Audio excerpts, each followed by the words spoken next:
Սա քաղաքական ճնշման ամենահզոր գործիքն է մեր դեմ։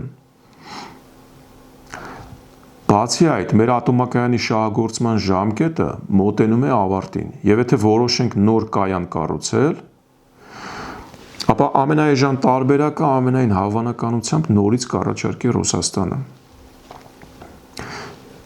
Այդ հսկայական գումարները ատոմակայան կառուցելու համար մոտ 10 միլիարդ դոլար մենք ստիպված կլինենք տալ ռուսական ընկերություններին։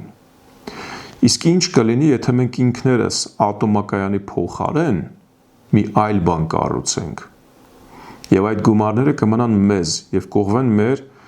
աշխատողների, ընտանիքների բարեկեցությանը։ Ուզում եմ ձեզ ուրախացնել, նման տարբերակ կա, եւ ոչ ոք թող չասի, որ բախտներս այս հարցում չի բերել։ Մենք ունենք երկու հսկայական հարստություն, որին շատերը ուշադրություն չեն դարձնում։ Մեկը դա բարձր լեռներն են, երկրորդը դա տարեկան 300 պայծառ օր։ Մեր արևն է եւ մեր լեռներն են։ Մենք կարող ենք ստեղծել մի համակարգ, որը կոչվում է արևային հիդրոկուտակիչ կայան։ Սա նման է մի հսկայական ջրային մարտկոցի։ Ինչպես է այն աշխատում, պարզ օրինակով։ Ցերեկը արևային վահանակները արտադրում են շատ էներգիա, այսինքն սովորական արևային կայան ունենք։ Այդ արևային կայանը մենք կառուցում ենք ինչ-որ մի լեռան ստորոտում, ինչ-որ մի լեռան մոտ։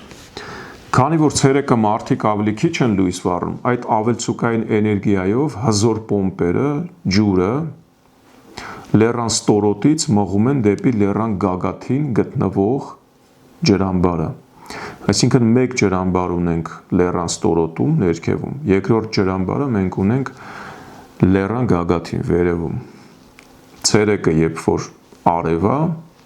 արտադրվում է հոսանք արևային կայանի միջոցով, պոմպերը այդ ջուրը մղում են ներքևից վերևի ջրամբարը։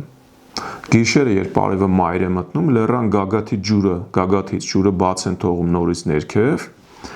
այն մեծ ուժով հոսում է խողովակներով եւ պտտում է տուրբինները եւ արտադրում է էլեկտրոէներգիա արդեն գիշերը, որովհետեւ արևային կայանի խնդրումը դա գիշերն է, հոսանք տալը։ Այսպիսով մենք ունենք լույս 24 ժամ, օգտագործելով միայն արևը եւ ջրի շրջապտույտը։